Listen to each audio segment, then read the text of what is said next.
Joined by Vicki Bernard, who is the director of CASA, Court-Appointed Special Advocates for Abused and Neglected Children. Vicki, thank you for coming in. Thank you for having me. Oh, it's great to have you here. Vicki, why don't you tell us a little background on CASA, what it means, what it does? Well, like you said, CASA stands for Court-Appointed Special Advocate. It actually started back in 1972 from a judge in Seattle, Washington, who was a child abuse and neglect judge, handled child abuse and neglect cases, and just decided that there were too many players, too much information going on, and really wanted some extra eyes and ears to be out in the field to help him figure these cases out and do the best thing, in the best interest of the children. And he came up with this idea of community volunteers to come together and help in the courts. And so it was born then. That's great. Yeah. Now, CASA is unique from things like DHHR, Health and Human Services Exactly. around the country. Yes. Because Health and Human Services is very much about the family at large, you know, the whole family. But CASA focuses very specifically on the child. Right. And to every other person's needs comes second to the child's in CASA's perspective. Right. A CASA advocate is sworn in by the judge to present to the court what is in the best interest of the child. Now, what they do, though, is they do take into consideration talking with and investigating, sort of, everyone around that child's life, everyone that touches that child, family members, extended family members, teachers, babysitters, medical, everyone, right? Yes, since they're sworn by the court, they're able to get medical records, they're able to get school records, they're able to really find out what's going on with that child and present to the court what's in the best interest for the child, right. for the court to decide, have that child in a permanent home quicker and. Now, I also understand that CASA, there's so many cases, but CASA generally takes only the worst, the most abuse, the most neglect.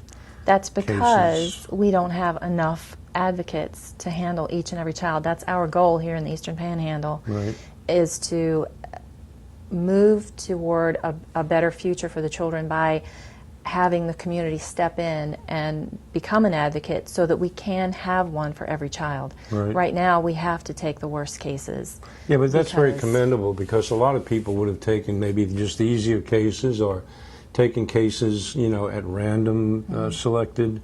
But CASA specifically takes the absolute worst ones and focuses on them first. Certainly. Which is very commendable. How many reported cases of child abuse are there just in West Virginia a year?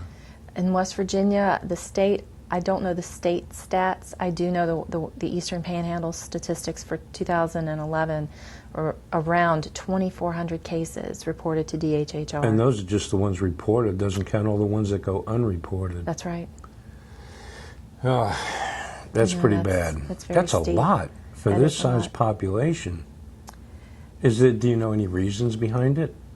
Well, in studies and research, that sort of thing points to a higher concentration of unemployment, a higher concentration of poverty. Those kinds of things sort of lead to that. Now, explain what a volunteer would have to go through in order to become a volunteer, because it's such an important job.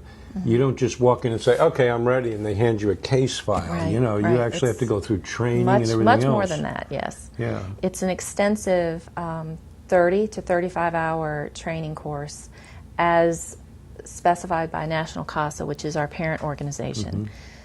We have people fill out an extensive application, goes through an extensive interview process. References and background checks have to be completed before you're invited to come to a class.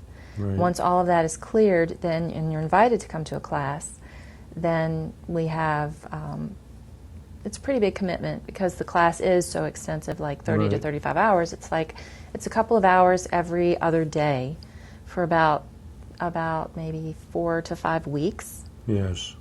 And then you go through that, you take exams. It's serious, it's not just, hey, come in and have a bagel and coffee. And, Yes. It's pretty serious. Yes.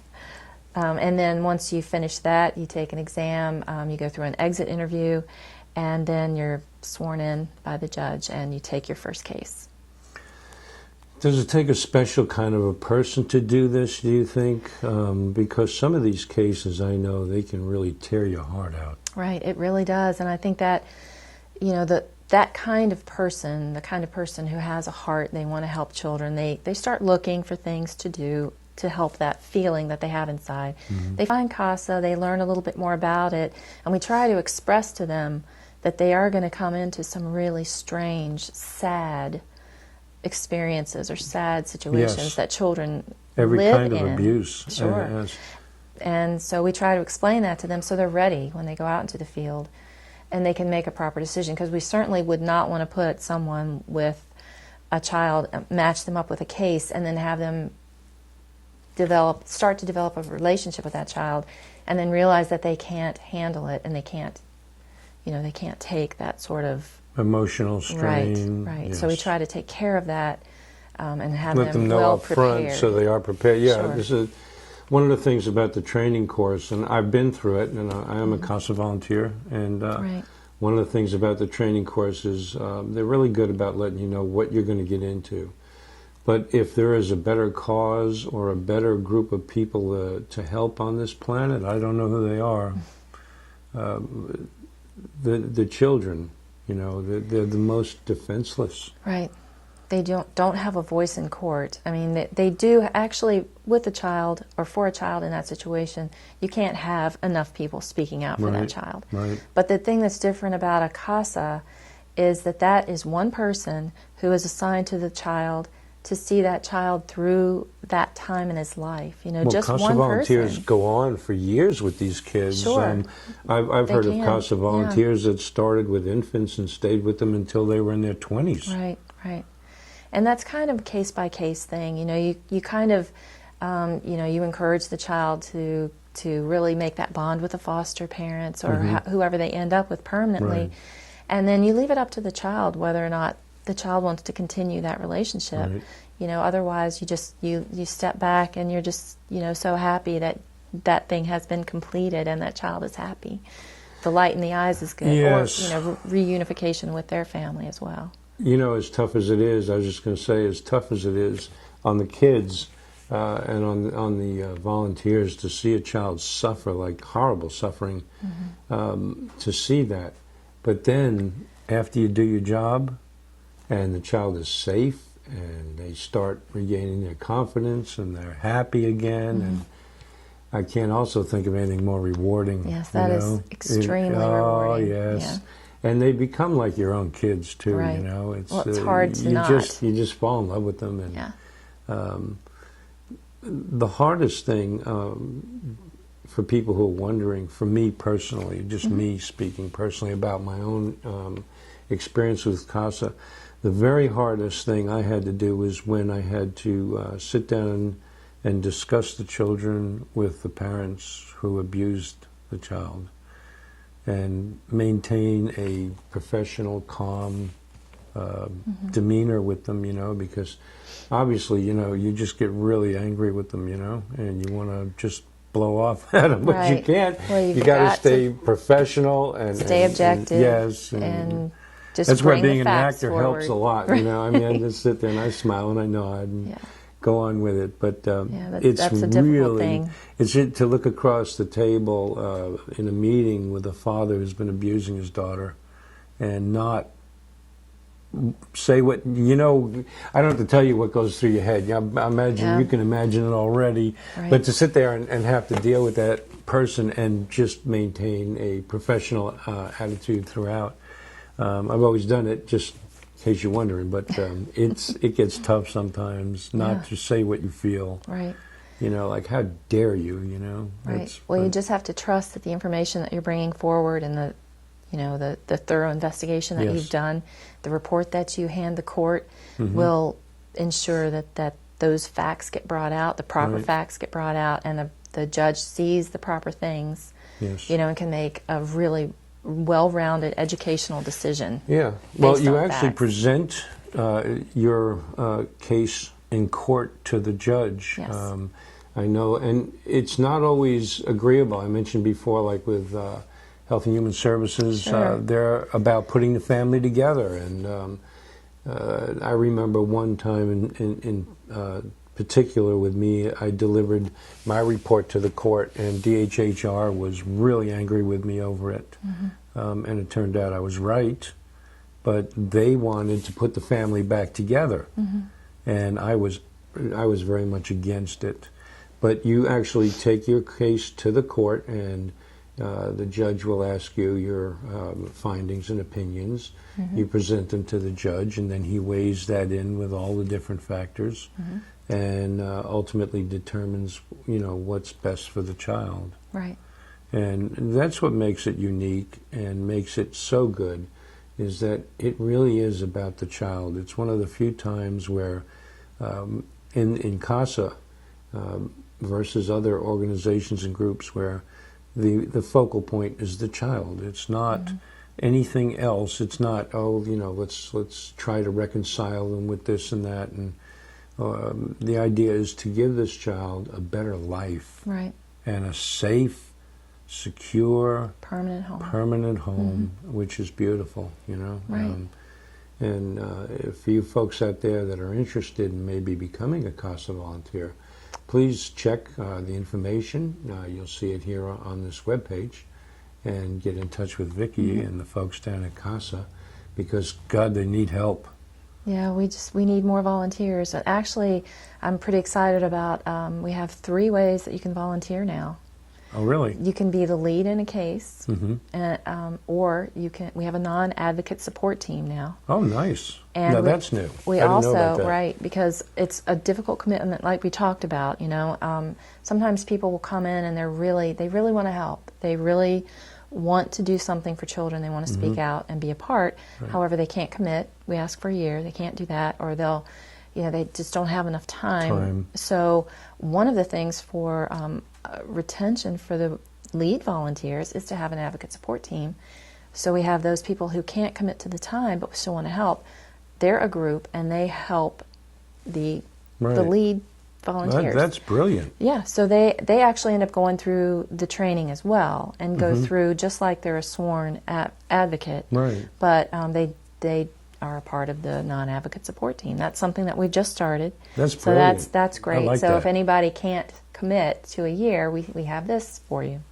And we also just launched an alliance where if you want to help and you just simply don't have the time to be a non-advocate, or the time to go through the training or anything like that, all we need is an email address for people who want to help us do mailers, stuff envelopes. Oh, God, the administrative end of what you do is huge. Right. Well, definitely the stuffing mailers would be great. That's great help. And making meals for our training, or not even meals, like little snacks if you like to cook or something like that. Just something to be involved with CASA. And our events that we have coming up, we need numerous amounts of volunteers to make those happen. Yep. Now, you have an event coming up, right? Yes, we do. It's called the Superhero Fun Run, and it's the first of its kind in this area, and we're really excited about it. It's going to be October the 6th, and there'll be more information coming. But it's so exciting right now because it's of the time. You know, it's kind of around Halloween. Everybody's thinking about dressing up. So the idea for the run is that you get dressed up in costume. You can run in a cape. So I can put my little blue tights on with the big, with the D. Yeah, you I don't have have to an be S. a I'll put superhero. a D. You run for a child, for a CASA child. Is it okay if I And you're a hobble? I'm You getting can kind of walk. old. My You can running run or days walk. may be a little behind me. With my knees hobble. I can be the superhero. I'll be like Hobble Man. Right. Yes. Trip over my own cape, Yeah. fall down a lot. Yeah, but you know how children get, they all have a superhero. Yeah. Their favorite superhero. So you just come out in your favorite superhero costume and run for a CASA child and help support. That sounds great. And if you keep an eye on the community service announcements page, when all the information becomes ready, it'll be there. And of course, we'll put it out in our email blast. And for those of you who are watching who are not on our email list, please sign up and you'll learn what's coming up before everybody else does. So, now Vicki, you've recently taken over the helm of Yes. CASA. Now, you've been doing it how long? Since May the 7th, so 2 months? Yes. Almost 3, Now, actually. you've worked there before that. Yes, I was a volunteer coordinator for a short period of time. Mm-hmm. Now, what would you say is your biggest challenge since you took over? Oh, gosh, let's see. Probably learning and understanding the laws in West Virginia. It's very different than, Yes. I'm from Virginia, so it's very different than Virginia. But I'm learning. It's Some of them are a bit archaic. maybe. Yes, they are. I know. Yeah, I can see, because you definitely, you know, especially being a court appointed, you know, that's part of CASA's court appointed. So you have to kind of stay very close within the structure of the laws. Oh, absolutely. So, Stay current with everything. Right. Right. and it's up to you to kind of see that all that happens. Yes. Yes. That's a tough job. Yeah. And you guys need some help down at the office? We just, through the Alliance, or, you know, through the non-advocate support team, just come on out and volunteer in any way possible. Anything else you want to say to the folks that are watching? Just thank you for all of the support that you've shown thus far, and just continue to help support CASA, lift up the voice of a child. They need it, and we really thank you for doing that. I'm not going to trot out any pictures of abused children. You've seen them. You know what it is. You know what it's about. And if there, like I said before, if there's any one group of people on this planet that need help more than any other, it's the children. They can't defend themselves. They're not big enough. They're not physically strong enough. And they live in the worst possible environments. And I'll let your imaginations take care of that. So please, if you have the time or any way at all you can help CASA, please do. This is one group that really needs your help.